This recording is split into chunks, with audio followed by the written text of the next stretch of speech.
Mimi ni tajiri, mimi si maskini. Mimi ni bazenga. Bazu. Kuna tu.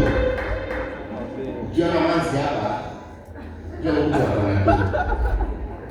Manzi yeye ndio kule.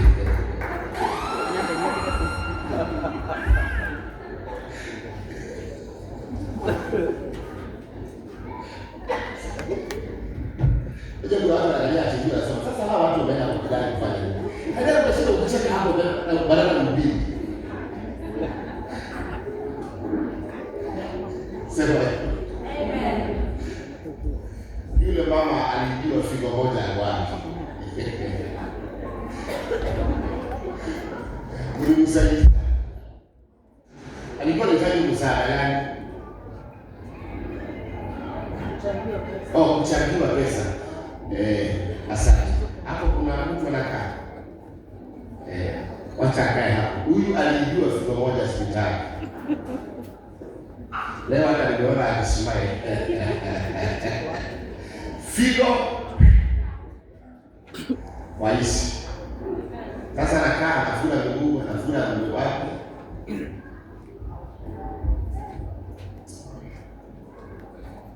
Acha nihubiri wasiseme sihubiriki. Kanyani kumwawe, kanyani.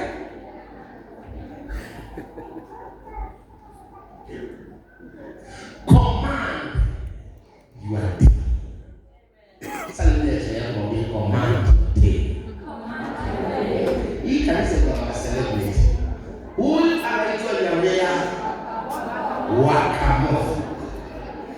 Huyu naye alivuma miaka yake ya zamani.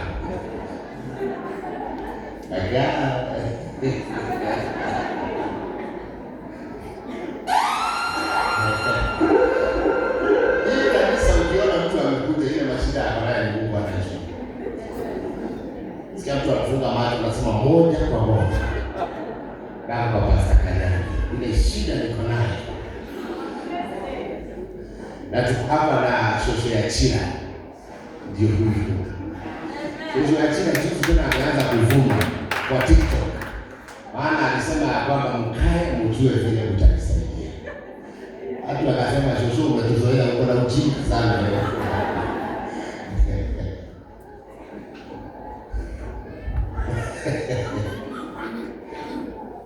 Sema amen. Command you are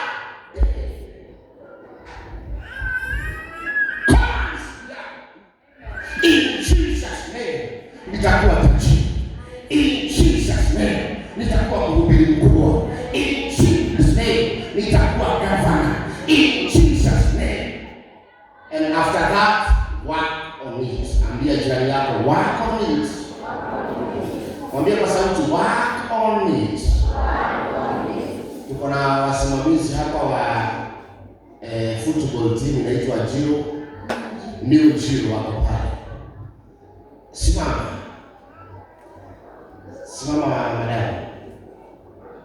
Yeah, he's a very good guy. Ndio watu wanamjua. Mimi nashangaa. Kuja kidogo, kuja. Anasimamia timu ya football inaitwa New Jiro na wengine. Sasa juzi aliniambia ameacha na bwana, nikamuuliza na vile uko Moreno. Kwa nini unatafuta? Sasa ukuwe mama kanisa, ukuwe pastor kwa kanisa. Sawa sawa. Na pastor anaendelea kueleza. Amen. Watu wa kamera nawaona. Jaribu kuiaibisha leo. Hiyo kamera ni kanisa la wajinga. Wanaweza kumaliza tu saa hiyo kuna kai.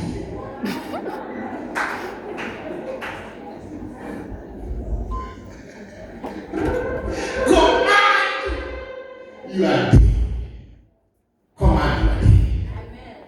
Command you are dead. Sambia jirani yako mwambie command you are dead. Mwambie kwa sauti command you are dead. Command you are dead. What do you want the day to look like? Unataka siku yako ikuwe namna gani? Iongelee iongeleshe hiyo siku, tabia hiyo siku, ombea hiyo siku, ifanyie kazi hiyo siku. Mimi wakati nilishika na skani ya 310 sikuona kuisha. Watu walikuwa wanasema Kanyari ameisha, Kanyari ameisha. Mimi siwezi isha. Mimi chenye kinazamaliza ni kifo peke yake. Siwezi isha. Hata nani asema nitaisha. I know myself. Siwezi isha. Ngeukia chali yako mwambie hata wewe hauwezi isha. Hasa uko chini kusha na isha, hauwezi isha. Command your day. John 9 verse 4 inasema namna gani? As long as, hata tusome kwa Kiswahili kwa sababu Kizungu mimi nina matatizo nayo. Nikosa nayo. Imetupasa kufanya kazi zake yeye aliyenituma, maadamu ni mchana. Usiku waja usipoweza mtu kufanya kazi. Haleluya. Yesu akasema namna hii ya kwamba imenipasa kufanya kazi mchana kwa sababu usiku unakuja na sitaweza kufanya kazi. Haleluya. Kuna siku inakuja hautaweza kufanya kazi. Na mwimbaji wa wimbo wa Kikuyu anasema okora nikoru oweti wajeli okaina na nyomba na ndiyo tekuma na mama alikuwa ananiambia hiyo wimbo sana sana mzee. Sema kuzeeka ni vibaya. Na kuna siku wimbo itaibwa ukiwa ndani ya nyumba na unajua kupiga hiyo wimbo na hautaweza. Command your day. Work on your day. Fight for your day. Usiku na mchana. Na usikubali mtu apoteze wakati wako. Haleluya. Ndio jambo mwambie usikubali to waste your time. Don't waste your season. Don't waste your season. Don't waste. Wacha kuwaste ile yako. Kuna siku utazeeka, kuna siku utaweza kukula na meno. Itakubiliana ilikuwa shirika kama mama wazee. Mimi nikasikia. Mimi sikukaa nikasema nitarudi huko tena. Mnafaa wewe na mimi mkajione kwa mama wazee hawana meno. Waliambiwa walingojea kama mchezo. Nilikuwa nafika saa 12 huko na walikia hapo saa 8 wakawa wameambiwa Kanyari anakuja. Amen. Wako hapo wanangojea Kanyari. Amen. Kasema Mungu nipenda sabiki kabisa. Isaidie wale hawana uwezo. Bwana akupe pesa usaidie mtu. Bwana akupe pesa usimame na mtu. Bwana akupe pesa usaidie mtu. Pokea roho ya pesa katika jina la Yesu. Biblia inasema namna gani? Katika kitabu cha John inasema namna hii. Imetupasa kuzifanya kazi zake yeye aliyetuma. Maana mchana usiku wacha usipoweza mtu kufanya kazi. Kuna siku inakuja utaweza. Yes. Kama ni makalio itakuwa inateremka inatoka hapa iko hapa. Unajua vile unazeeka ndio unashukisha kila kitu. Vile unazeeka ndio kila kitu inashuka. Lazima kuna ubiri kwa TV wanasema handsome man Prophet Kanyari. Saa hii na kitabu yako. Juzi nimenunua mashini za kufanya mazoezi nipunguze weight. Tukua na wakamoto. Tukakuwa serious, nikamwambia tuko serious kufanya mazoezi. Tukasoma vitabu za mazoezi. Nasema usikule nyama sana.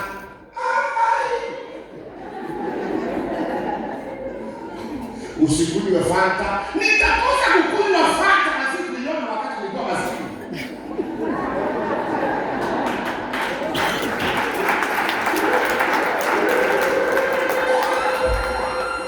Nikasema kitabu ni yangu na hainiumi. Nilikuwa tu kanunua inafuta kitabu. Sina sasa ni kwa Alisafi sio Alisafi. Sasa nitakia mtu.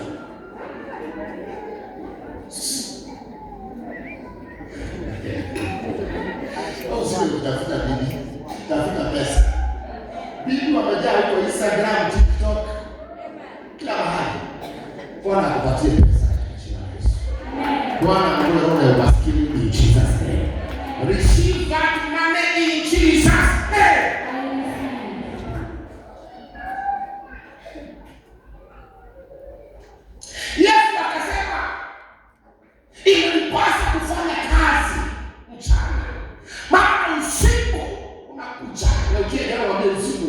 giza inakuja.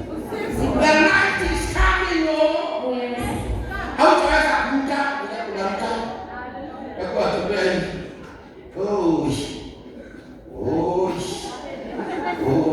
Fupa. Kila kitu kinataka mwagika. Anzia huko mpaka huko. Mzee kila kama.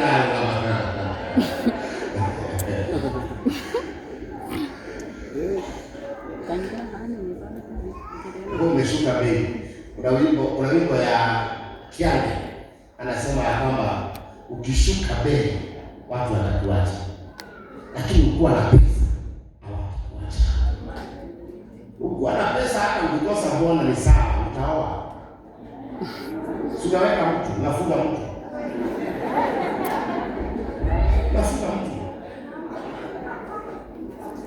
Sasa hata nikitaka kuoa mtu saa hizi mimi kufikiria sijawahi kufikiria. Leo nisikia kwa social media nikisema natafuta bibi.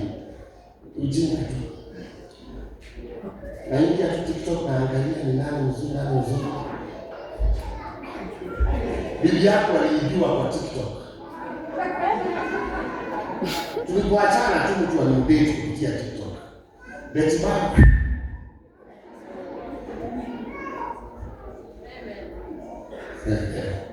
Abia kinao kutafuta pesa. Wangapi wako ready kutafuta pesa? Pesa ni roho. Ikulocate katika jina la Yesu. Pesa ikulocate in Jesus name. Nasema money locate you in Jesus. John 9 verse 4. Inasema nani? Imetupasa kuzifanya kazi zake yeye aliyemtuma. Maadamu ni mchana, usiku wacha asipoweza mtu kufanya kazi. Si usiku wa usiku. Si usiku wa manane. Usiku unakuja. Unaweza kufanya kazi. Don't waste your time. Ukiona mtu anakupotezea muda, ukiona mtu anakudate miaka 2, wacha naye. Wewe ni wasimu. Mtu anakudate 2 years. Imagine mtu kudate 2 years. Kwanza hata date zingine hata hakuna date, hizi mna date lakini bado kazi inaendelea. Hata mpika kufanya harusi ya mjinga tu kwa sababu hata mjinga hana kitabu. Ni kweli kama hivyo.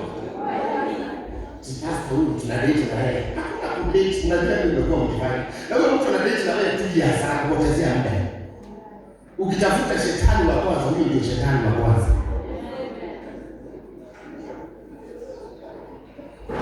Inatupasa kufanya kazi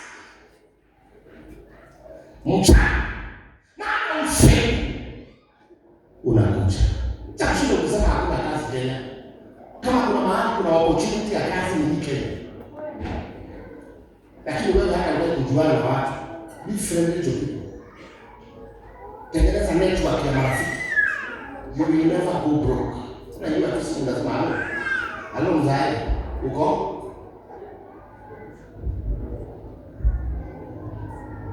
network.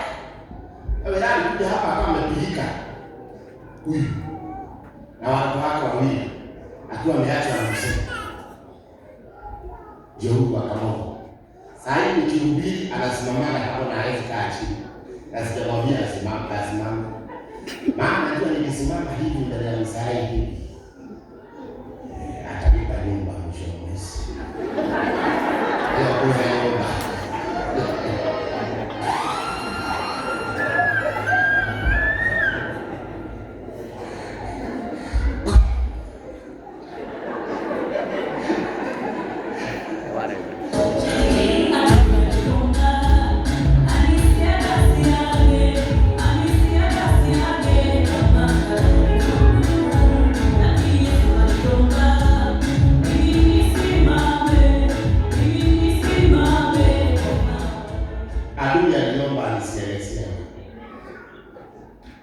Wakati ndio nasikia kwamba pastor sababu anataka kuniona.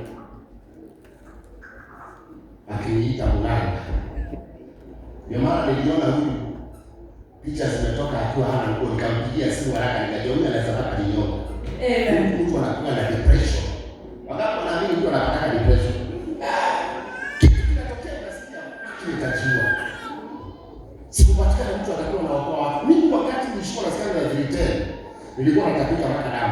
stress. Unaamka asubuhi gazeti ni picha yako na siku nimezoea KTN nasema Pastor Taji tapeli.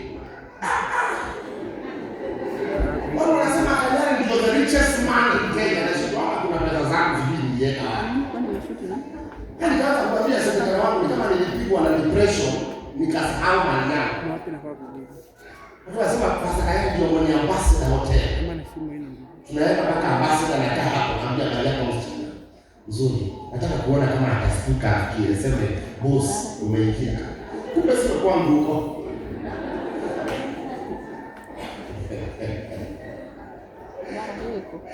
John anasema namna gani? John anasemaje? Inatupasa kuzifanya kazi yake yeye aliyetuma. Maadamu ni mchana. Maadamu ni mchana. Usiku wacha asipoweza mtu ufanye kazi. Yesu alisema the night is coming. Hakuna mtu alikuwa haliwaki kama Yesu. Mpaka analala kwa melekeo. Anaamshwa aamuki kutoka. Yesu amefanya kazi. Amelala kwa melekeo. Mpaka wanafunzi wanapiga. Wanaambia Mose, "Uamke. Maji itatumaliza." Aski ni kufanya kazi. Na Biblia inasema kama Mungu atabariki kazi ya mikono ya mtu. Ambia chale yako fanya kazi. Fanya kazi. Mwambie fanya kazi. Fanya kazi. Kama utafanya kazi, watu watakutumia vibaya. Amen. Kile ukifanya kazi, utakuwa unakula chenye unataka, unakunywa chenye unataka, unavaa chenye unataka na unaolewa na mwenye unataka. Oh yes. Fanya kazi. Amen. Fanya kazi. Ukimaliza. Ayo kwa waje ni wacha. Ukimaliza kunywa pombe. Sio hiyo. Kazi inatia nguvu. Ulikuwa unataka kumalizia. Haki mtazamaji kanisa letu zimekana naye.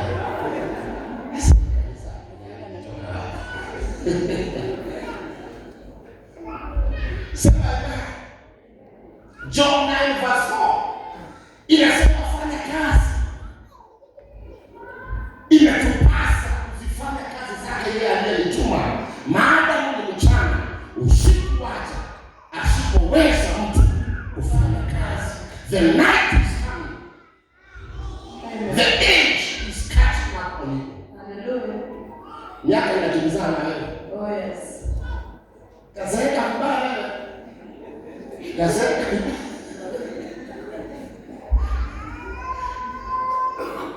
Abia kidogo kazeeka mbaya. Utazeeka mbaya. Wewe kana na mzee ambaye hakuna pesa na ana miaka 90. Baba watu wanataka kumuita mchawi. Mama mmoja alikuwa anaitwa mchawi. Mama ametoa ushuhuda. Mama mmoja baba. Mama mmoja.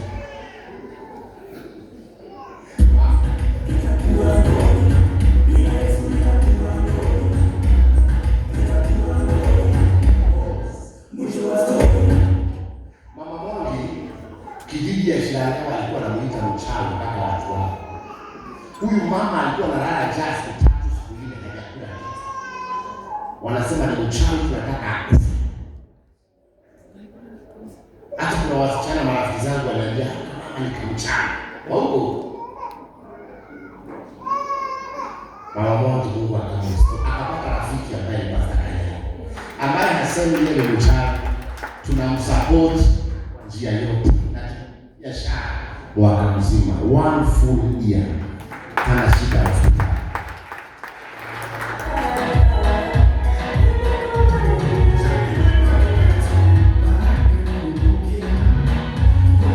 Inatupasa kufanya kazi. Maana usiku unakuja. The greatest desire of a dying man is ambaye anakufa sio pesa. Tamaa ya mtu ambaye anakufa sio mrembo, ni time. Amen. Akaambia Mungu tu, Mungu naomba uniongeze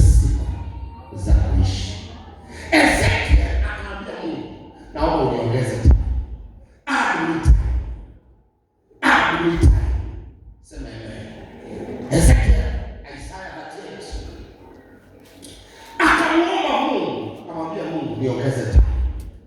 Sikubali mtu acheze na time yako. Kuna watu wamewestia watu time. Nani ameshakuwestia time hapa? Ndio mwanangu. Mtu akakuwestia time tu hivi. Aidha katika ndoa, aidha katika kazi. Time and money. Hata kanisa unajua hakuna kitu kiwezi kuwestia time dunia leo. Kanisa kwa kanisa itolewe sadaka, itolewe fungu la 10 nika kanisa. Mimi kama ningekuwa nategemea kanisa ilipe pesa, ningekuwa na ilaani kila siku. Then God, Mungu alinibariki. I just come here to preach the word of God. Lakini si kwa ajili ya pesa. Hezekia akamwambia Mungu, Isaiah 38 verse 1. Siku hizo Hezekia alikuwa akawa karibu kufa. Na Isaya nabii mwana wa Amozi akaenda kwa mfalme. Akamwambia, Bwana asema hivi, tengeneza mambo ya nyumba yako, maana utakufa wala hautapona. Kimbizana na time. Kimbizana na wakati. Wakati haungojei hata mfalme. Kimbizana na wakati. Kimbizana.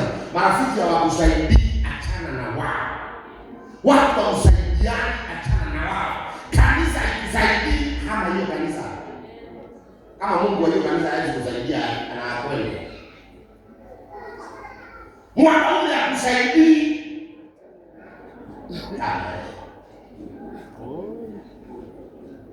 Asema sasa basi umeharibu.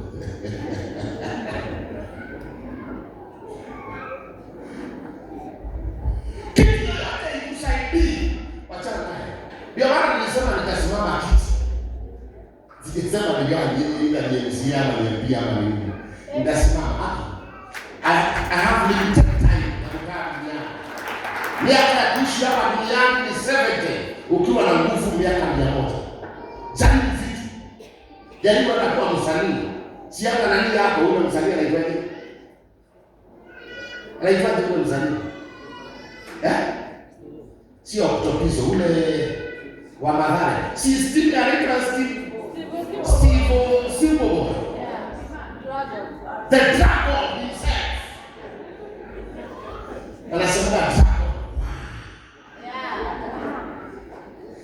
Kijana anapenda sana kujijaza. Steve boy. Kuniweka kabisa kake hapo.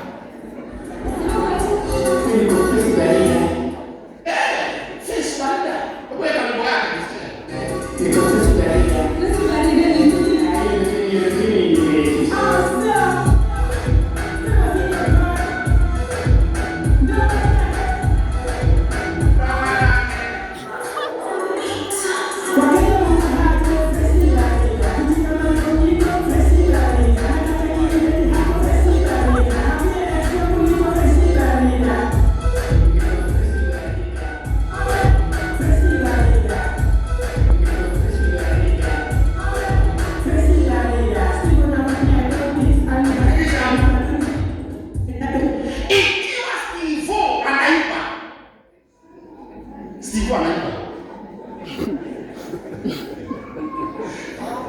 fresh barida.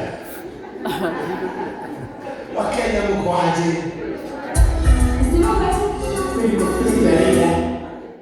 Ikiwa sivyo, ndio manake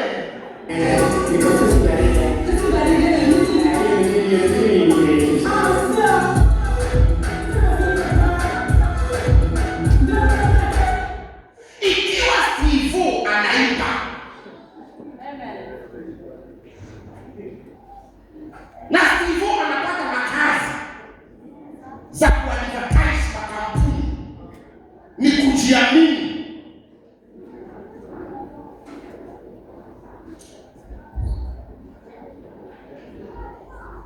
Weka kichwa ya Steve hapo.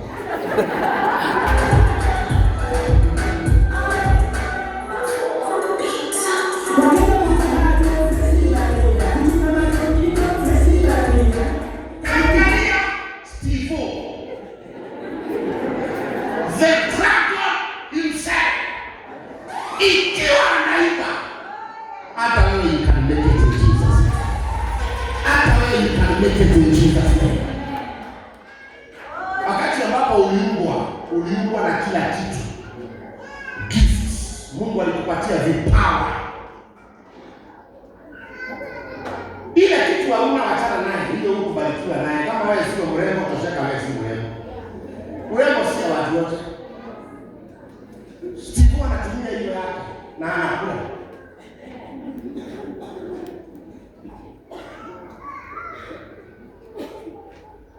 Sema hiyo. Upate chakula unahitaji katika jina la Yesu.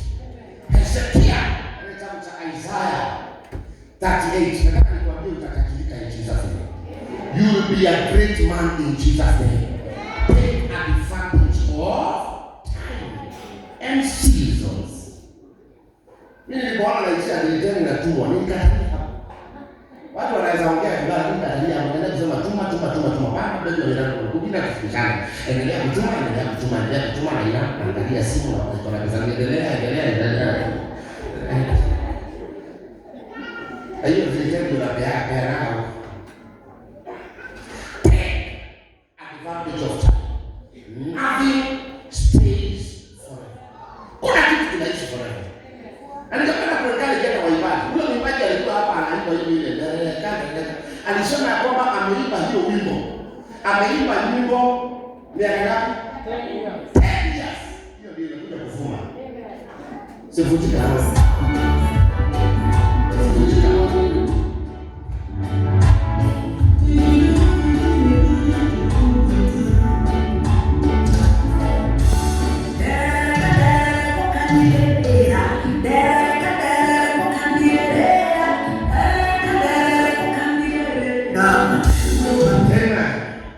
Whoever steal your time is a devil.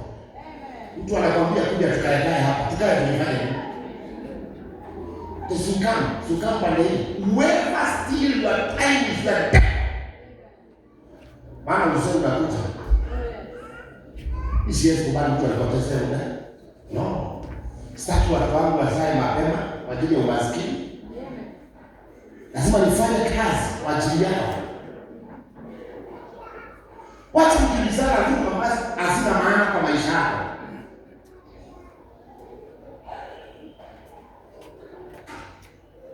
Sema hiyo. Amen. Wacha vita. Wacha kujibizana vitu ambazo hazikusaidii. Biblia inasema katika kitabu cha Isaiah 38.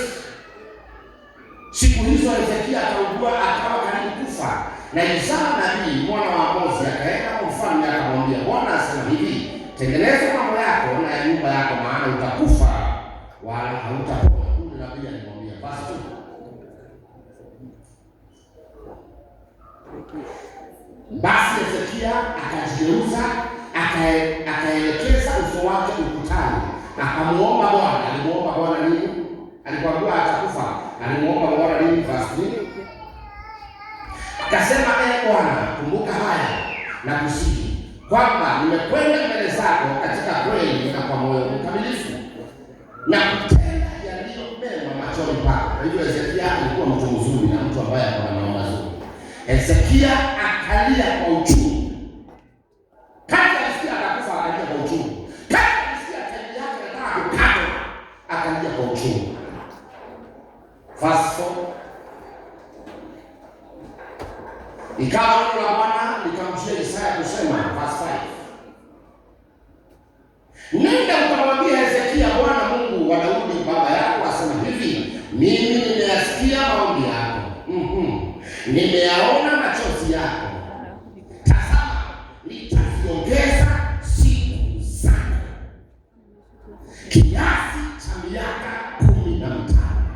Mungu anakurejeshia miaka iliyokuliwa. Miaka iliyokuliwa na pale kitabu kwako. Miaka iliyokuliwa na pale. Mungu anakurudishia miaka uliyopoteza kwa huyo boyfriend. Mungu anakurejeshea miaka iliyopotea kwa kazi ya shilingi 3,000, kazi ya shilingi 5,000. Bwana anakurejeshea nyota yako. Bwana anakurejeshea nyota yako. Pokea hiyo roho katika jina la Yesu. Miaka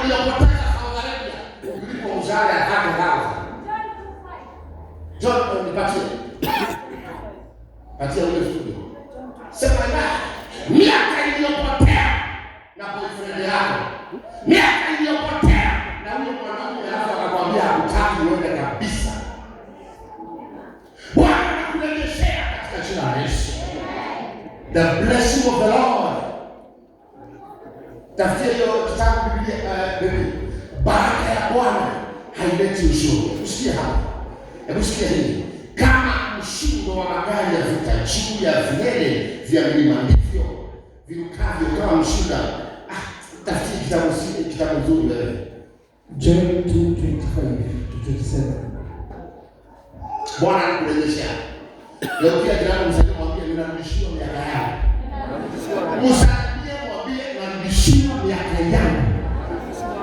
Mimi nitawarudishia hiyo miaka iliyoliwa na nzige na pale na mandumandu na tumutu jeshi la mkubwa. Mimi nitawarejeshea miaka iliyokuliwa na boyfriend na girlfriend, miaka iliyokuliwa na mwendawasimu fulani Jehova.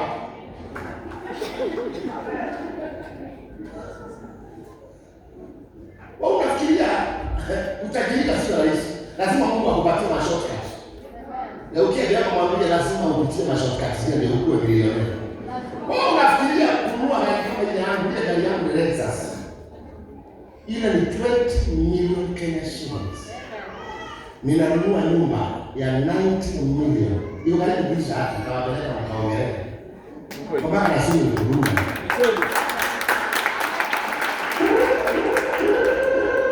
Lakini kununua hiyo magari lazima Mungu akupitishe shortcut nyingine. Amen. Wale watu akienda hivi Mungu anakuja kupitia hapo. Wewe hadi kwa niko pale. Nizunguka pitia hapa.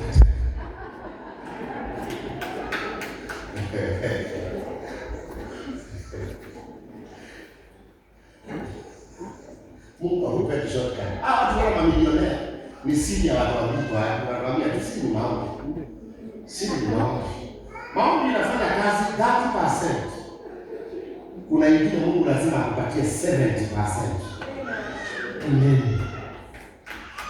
Nitakurejeshea miaka iliyokuliwa na nzige na parare na tumutu madumadu. Nashinda hizo ni nini sasa? Nitawarejeshea miaka wakamoto iliyokuliwa na tumutu mande.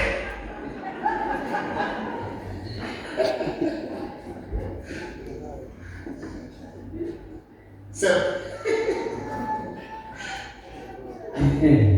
unajua mahubiri na ubiriki, mahubiri ya matajiri. Hii maskini hawezi ubiri. Maana maskini lazima auze uoga. In the name of Jesus. Oh yes. I'm joking in the house of God. Sikuruka kama mababu. Babu ya Bwana ni moto. Ukisikia baba anaanza kuongea hizo lugha utaoka. Mimi anakuambia nasikia chukua maisha. Roho wa Mungu anaanza kuongea. Mungu anaanza kuongea. Oh. Ukisikia cha mwambie cha zako.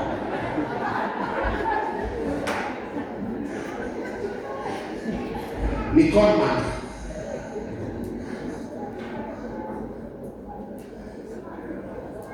Sikia bibi yangu mimi ameenda kwa hiyo kanisa ya Unajua wangu waliendaka kwa nabii fulani wakatabiriwa mambo ya unyonge sana. Unajua manabii wangu wanavunja nyumba za watu. Wanataka wanaamini ni kweli nabii. Angalia ni nabii gani unaenda kwake. Manabii sio watu wazuri wakora. Mimi nakwambia ni bwana yako anakubali. Kuna nabii alisababisha akukula nyama kwetu. Maana aliambia mama yangu siku yoyote antieni atawaletea nyama, ndio mtoto wa kwanza atakufa. Sasa nyama ilikuwa inaletwa, anamwambia atibae, anafanya chukua tena. Mbele katikati ya shamba tunachimba chini.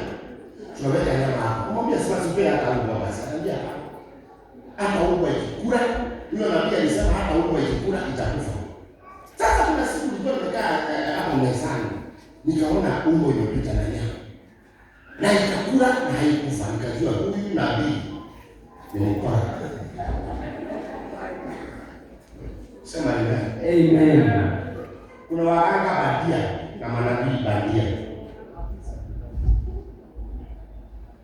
Haleluya. Amen.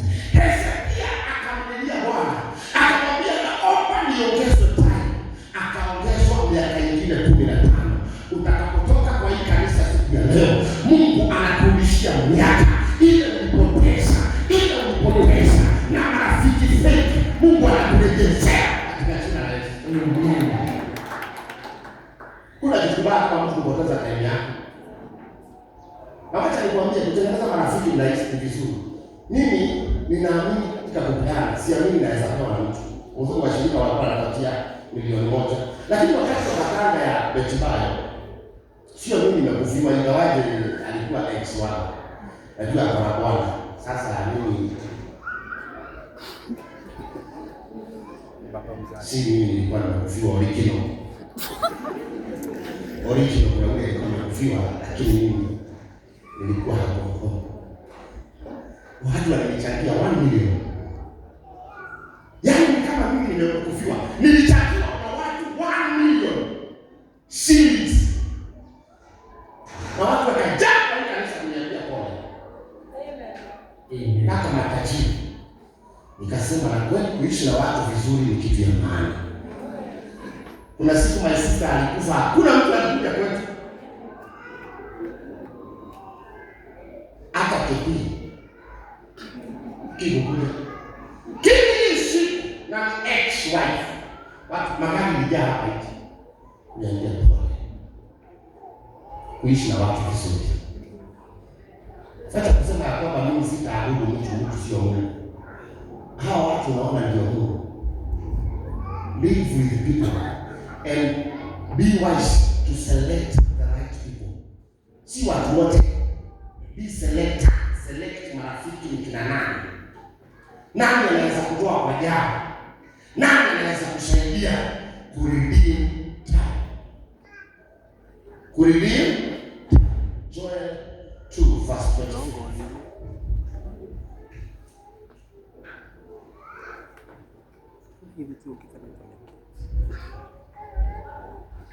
I will give you back what you lost.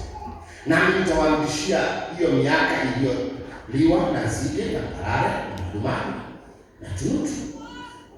Nitawarudishia hiyo miaka iliyopotea. I will return to you.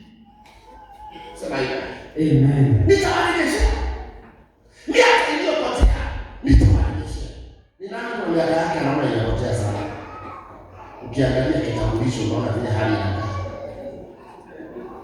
Zamani nilikuwa nahubiri na kila akasema miaka yangu. Nilikuwa na mdogo. Sasa niliangalia miaka yangu kama nimefikisha 45 sasa. 43 ama 45. Mimi hata sijai kufanya baadhi. Sasa sisi hapo watu miaka yangu najua sasa ukuwa na miaka 40 na miaka ya Mungu ni 60. Najua bado watu. Uliza jina lako kwa miaka gani? Mwambie atoe atuanishe na ya Mungu. Ya Mungu ni 70. Imebaki ngapi? Kuna watu wanabakisha 2. Kile 15. Biblia inasema kwamba nipatie kitabu ambacho inasema kwamba it is God ambaye anabariki. Baraka ya Mungu haichangani na nini? Na uzuri.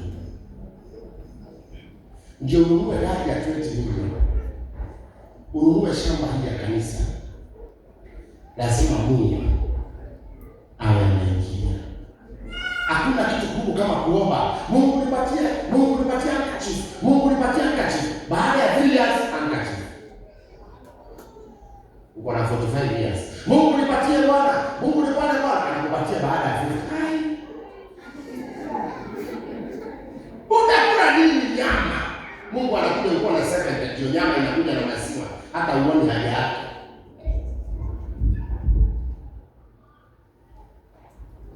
Ni baraka ya Mungu. It is a blessing of the Lord.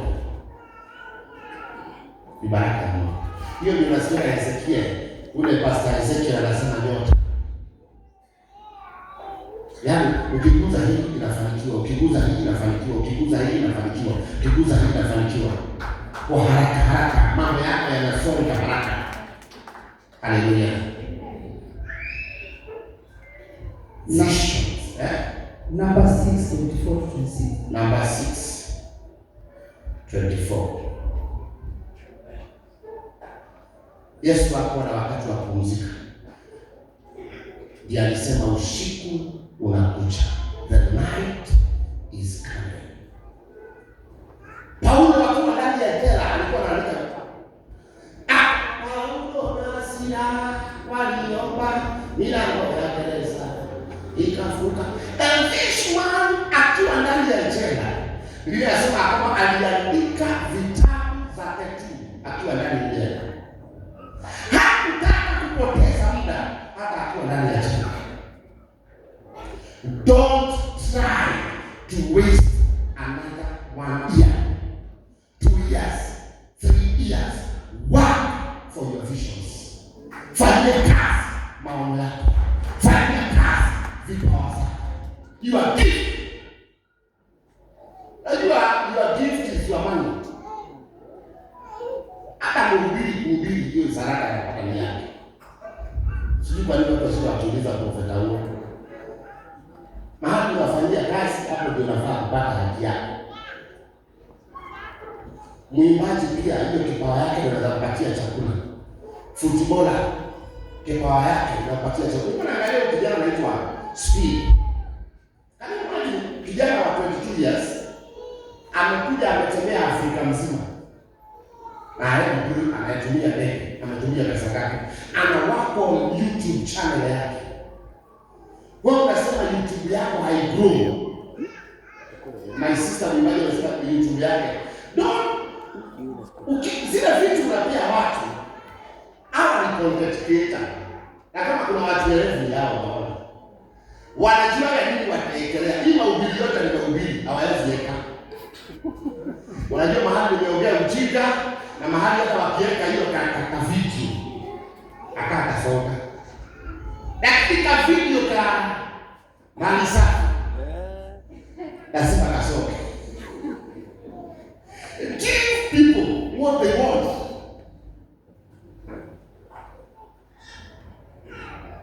Kuna vitu kama ukijaribu zaidi kuhubiri za kutaharibu sana.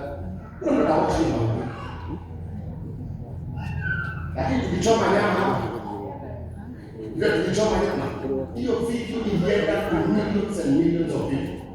Wakiniita mjinga juu ya kuchoma nyama, lakini walijua na watu wengine wananijua.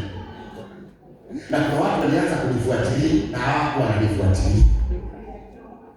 Juu ya choma. Leo ndio niambia watu wa Skydiving College wapiga sakusa na sijui. Wajifundishe tukule sakusa hapa kanisani, kila mtu sakusa mtatu adogo sakusa pilipili.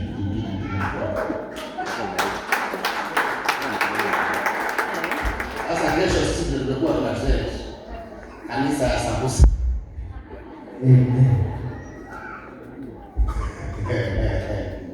Tupatie andiko. Umesema nini? Hesabu 6:24. Kama unaleta maji baridi kabisa. Haya, ninasema na baraka ya Bwana. Sisi mkiongea. Tusome pamoja 1 2 3. Tufikishe tu hapa. Turudie tena. Tena. Nini natajirisha? The blessing of the baraka ya Bwana. Si mambo mengi. Baraka ya Bwana. Hiyo ndio Ezekiel. Basi Ezekiel lazima anyote. Baraka ya Bwana. Utajirisha. Kuniambia saa hii umeomba upate nyumba unapata baada ya 20 years. Unaomba tena gari, ukija kuzuka unataka hapo. Nasimama kiti, na siku moja nitasimama baada ya president.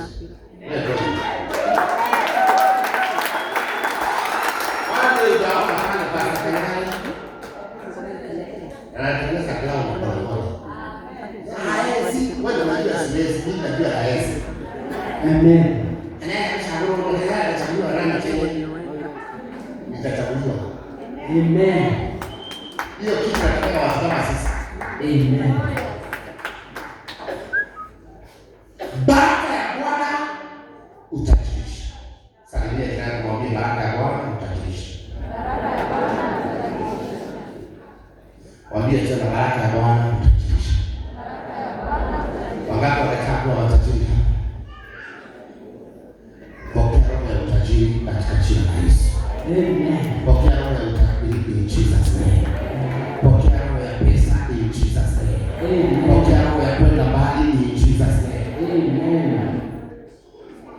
Basi sasa hapa kama alikuwa na pesa hapa mliona hizo vitu zake. Mliona juu ya kungangana na maisha. Ya kitafuta. Aliniambia ni a single mother of one. Niliona juzi niliingia akaunti yake ya TikTok. Nikakuta anaochiwa na watu 3,000. Hivi. 3,000 people watching. Mbeleni ya watu wanawatch, hata mmoja alikuwa anachukulia anatoka. Lakini saa 3,000 hakuwa anatengeneza hiyo video ya bwana. Alafu watu wanamwambia kwa comment section, ni pesa akanyana kupeleka sanduku wewe.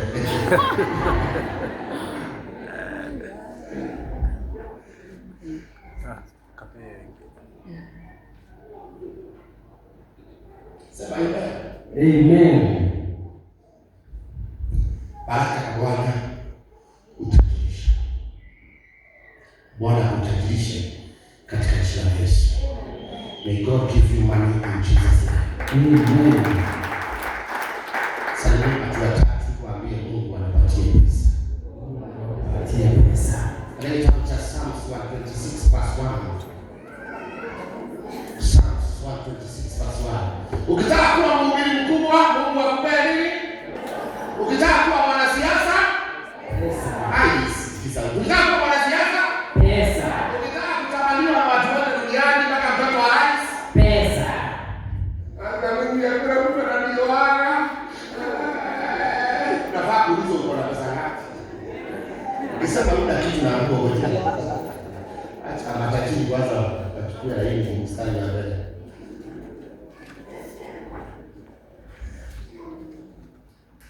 Mtoto wa Raila Odinga hajaolewa. Anaitwa nani? Winnie Odinga. Hata watu walikuwa wanasema ni wa mrengo ule mwingine. Winnie Odinga. Lakini wafikiri Winnie ni kukosa amekosa bwana.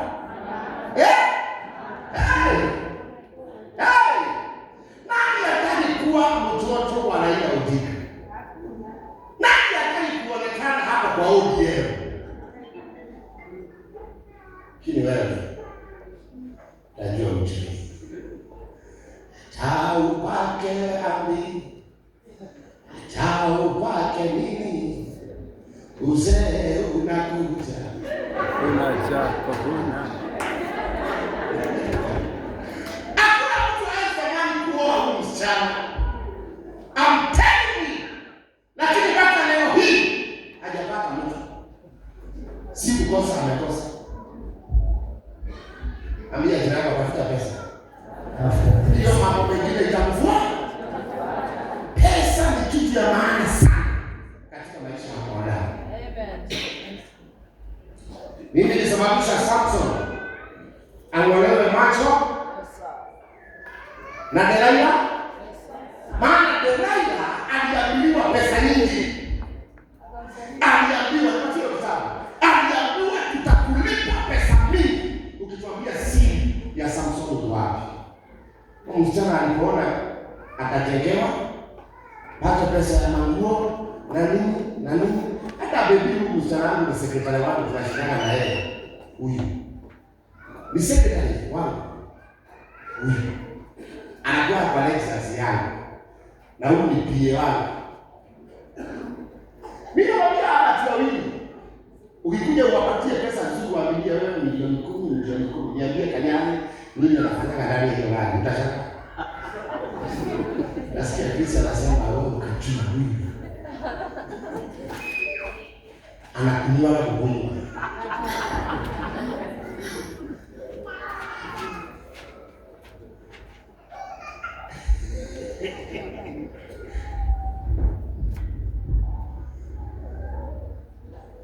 Waamuzi 16:5. Waamuzi 16:5. Delilah alikuwa msichana mzuri. Watu wanasema Delilah ni shetani. She was the best girl in town. Lakini wakati pesa ilitaka, wakati aliamua tutakulipa kiasi kikubwa cha pesa, hapo ndo mapenzi ilipotea.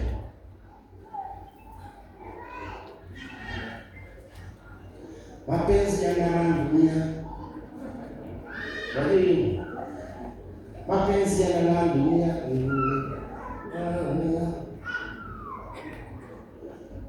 Money. Sema kwa money.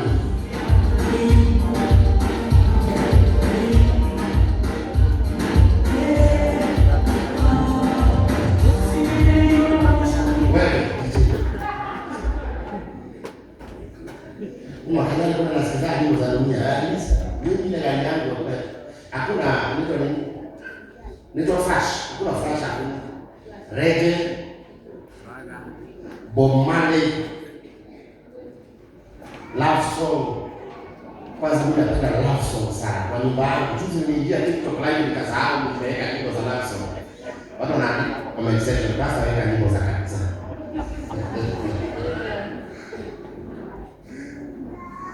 Kuna hiyo sikia sasa I love it. Mimi nakuwa na dunia hewa kwa mimi. Ai baba. Sabana. Now, bring it. The five now wakuwa Wafilisti wakamwambia, bembeleza upate kujua asili na nguvu zake nyingi na jinsi tutakavyoweza kumshinda, tupate kumfunga na kumpesa. Nasi tusome hapo mwisho 1 2 3. Soma na nguvu wewe. Nasi 1 2 3. Nasi tutakupa kila mtu fedha 1,100. Delilah alikuwa anapenda Samson. Oh honey, I love you baby. I'm your sweet, I love you, little darling.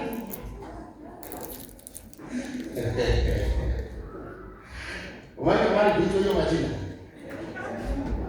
Ama unaiona basi kama anaingia. Little darling, love baby. Love you, how are you? Nendeleachi.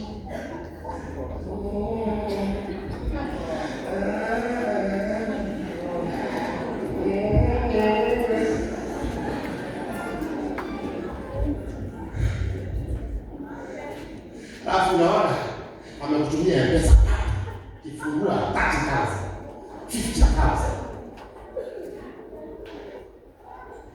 Mimi nilikuwa na girlfriend na hapa juu. Sasa nilisema maana siku karibuni katafunga akaanza kunijusi. Basi social media sasa staki ili nikaibue social media. Sasa kwa nimezoea mimi naenda saluni napeleka na 200, 500, 1000, sikuwa na pesa. Lakini siku nilidate baya. Nilijua kudate mtajiri mtu jina yake ni kubwa zile hizi. Aliniambia twende ana shoot video. Tukanunua nywele pia 3 za shoot video. Tukaenda. Kamwambia mtu anajifanya niko na pesa na sina kitu. Aje ile. Nikamwambia chukua nywele. Achukua, nikaona nywele inapimwa na kilo. Nywele inapimwa na kilo. Na urefu. Kauliza ni pesa ngapi? Nikasikia ananiambia 70. Nauliza 70 what? Ati 70,000. Na amechukua pia 3.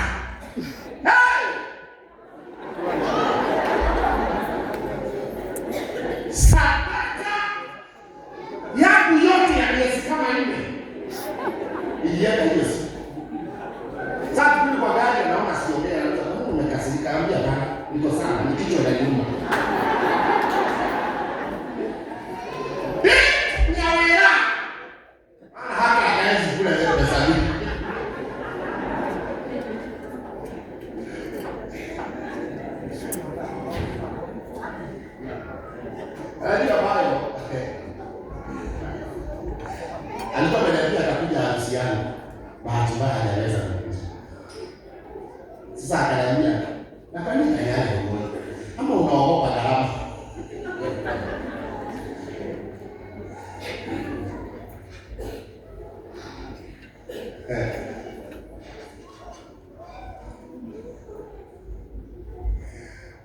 Rudisha hiyo kitabu.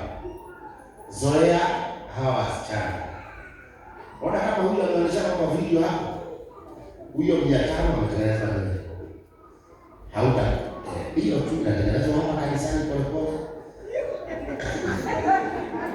Na wana mambo mengi. This is mtoto wangu Sky.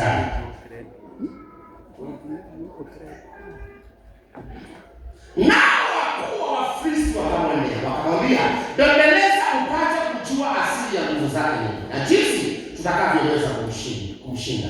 Tupate kumfunga na kumtesa." Wao mwambia wakamuua. Nasi hapo ndio tuko na kila kitu. Hapo ndio kwa kila kitu. Nasi tutakupa kila mtu fedha 100. Pesa ikishatajwa hapo imeharibika. Don't joke with money. Don't joke with money. May God give you money in Jesus' name. Nasema Mungu akupe pesa katika jina la Yesu. Nasema Mungu akupe pesa katika jina la Yesu. Naambia tena Mungu akupe pesa katika jina la Yesu. Juzi nilikuwa nataka kununua TV ya ofisi yangu hapa nyuma. Kaambia Pastor Doni, yeye utafuta TV ambaye ndio kubwa kabisa kuliko TV zote. Ije ile hapa kwa ofisi. Kwa ofisi kama boss. Ofisi ya boss. Hiyo TV ilitoka 700,000. Sio hii sio TV. Hizi ni panels. Hii hata upige na nyundo hapa haiwezi kutika, hata umwagilie maji haiwezi. Hii sio TV iweze hapa. 700,000. Hii ufurahi sana kila na kwa shiranga wanaambia. Dosi. Kwa nimevunja pesa mingi. Naenda bank. Nachukua 100 kama 50,000. Mdosi. Ndio sasa waumie.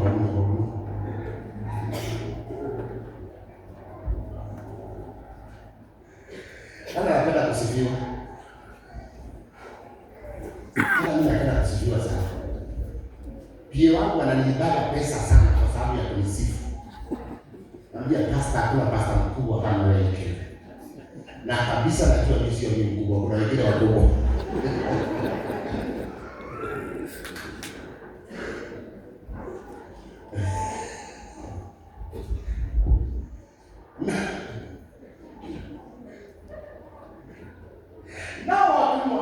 Watamlipa kiasi kikubwa cha pesa akisaliti Samson. We are going to pay big money. Going to pay. Hata kama ng'ombe anataka hiyo pesa. Hata kujifanya ungekuwa kwa hiyo situation kama ungekubali hiyo pesa. So Delilah alikuwa mzuri. She was a good girl. Lakini unfortunately, pesa ikafanya nini? Ikatajwa. Na akakubali kusaliti Samson. Mambo mangapi wewe unafanyaga kwa ajili ya kupata pesa? Waimbaji wa wimbo wa Kikuyu anaimba anasema kwamba anasema ajimboshi. Sawa. Wewe baada ya kesi. Ile wimbo inasema kwamba wali kana hado.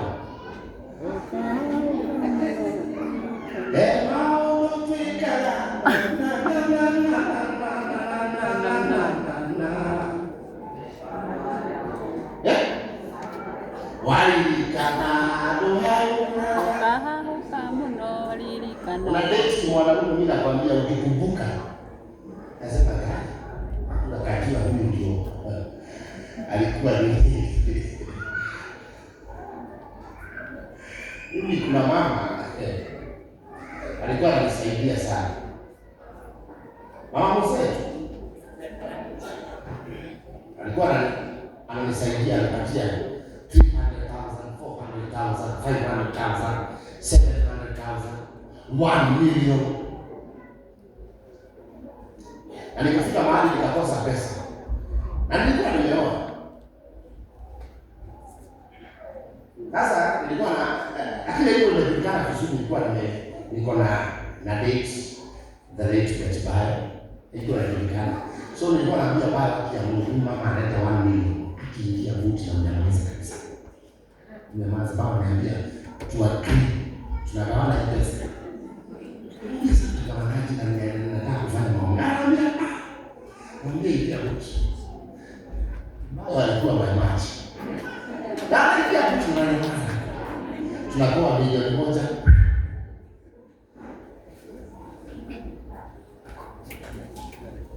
Wali kana hando hapo. Nani anabaya hapa anakumbuka hapo? Unakumbuka kitu ushawahi kufanya. Unasema hiyo hata Mungu kidole ziweze sema, lakini haki yenyewe ilifanya kitu mjinga.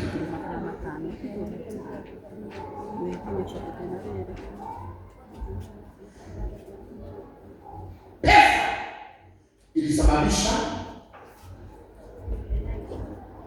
Delaila amsaliti Samson. Pesa ilisababisha askari wajue Yesu amefufuka na bado wakaficha, maana walilipwa kiasi kubwa cha pesa waseme ya kwamba Yesu ameibiwa, sio kufufuka. Kufanya nini? Matthew 28 verse 11. Bwana akupatie pesa. Wangapi wanajua Mungu anapeana pesa? It is God who bless. Ni Mungu bariki. Ni Mungu huinua. Ni Mungu ufungulia milango. Milango yako ufungue basi. Nao watu walipokuwa wakienda, tazama, baadhi ya walinzi waliingia mjini, wakawaambia wakuu wa makuhani juu ya mambo yote yaliyotendeka. Verse 12. Kuwa attention ndio uelewe kitabu, uelewe pesa umuhimu yake. Wakakusanyika pamoja na wazee, wakafanya shauri, wakawapa askari fedha nyingi. Wakawapa askari. Usifikiri kwamba utapata judgment Kenya fair kama hauna pesa. Hakuna kitu utapata fair kama hauna pesa. Kwa hivyo tafuta pesa usiku na mchana. Geukia jirani yako, mwambie tafuta pesa usiku na mchana. Tafuta pesa usiku na mchana. Tafuta marafiki wako sawa usiku na mchana. Tutasoma hiyo mpaka hapo tumalize, usianguke.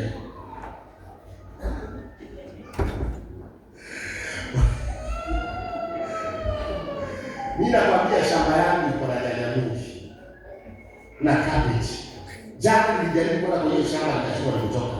Kwa hivyo Wednesday ujieni nyanya, vitunguu, cabbage, watermelon na ile nini kubwa ile na cucumber, godet na pilipili. Shamba imejaa kwa maana zile vitu na wabeana. Sasa Wednesday kujieni hapa. Si mnajua vizuri. Kujieni mimi si mzani. Yasi. Nitakuletea huko maana kesho. Tusome mara mwisho kumaliza niombe watu. Wakusanyika pamoja na wazee wakafanya shauri. Wakawapa askari fedha nyingi. Sema kwa sauti, akawapa. Tusome hiyo verse kwa nguvu 1 2 3. Wakawapa askari fedha nyingi. Rudia tena. Wakakusanyika pamoja na wazee, wakafanya shauri, wakawapa askari fedha nyingi. Next verse 13. Tusome 1 2 3. Wakisema, semeni ya kwamba wanafunzi wake walikuja usiku, wakamuiba sisi tulipokuwa tumelala. Mpaka pesa ina change mpaka maamuzi jamani. Amen. Yesu amefufuka ukweli, askari wameona amefufuka, lakini wazee wanaitana kando hapa na mmoja milioni 6 kila mmoja, sawa? Na mimi niseme ya kwamba aliinuka. Oh yes. Askari wakafanya hivi. Mpaka leo kuna confusion, either alifufuka ama alikuibiwa. Kwa sababu kuna watu walikuwa pesa. Bwana akupatie pesa. Bwana akupe pesa. Bwana akupe pesa. Amen. Sema napokea roho ya pesa. Napokea roho ya pesa. Katika jina la Yesu. Katika jina la Yesu. Sema napokea roho ya pesa. Napokea roho ya pesa. Salimia watu kama sita, waambie pokea roho ya pesa. Pokea roho ya pesa. Pokea roho ya pesa. Watu sita. Pokea roho ya pesa. Pokea roho ya pesa. Endelea. Pokea roho ya pesa. Endelea. Pokea roho ya pesa. Endelea. Pokea roho ya pesa. Endelea. Pokea roho ya pesa. Waambie pokea Pokea roho ya pesa. roho ya pesa. Pokea roho ya pesa. Katika jina la Yesu. Katika jina la Yesu. Amen. Pesa inasababisha mtu arembeke. Haleluya. Mungu akupe pesa. Oh yes. Hata ukuwa mwimbaji, hata uwe mhubiri, hata uwe nani, you need money. Amen. Mungu akupatie pesa in Jesus name. I receive. Bwana akubariki. Mpe Yesu makofi mazuri.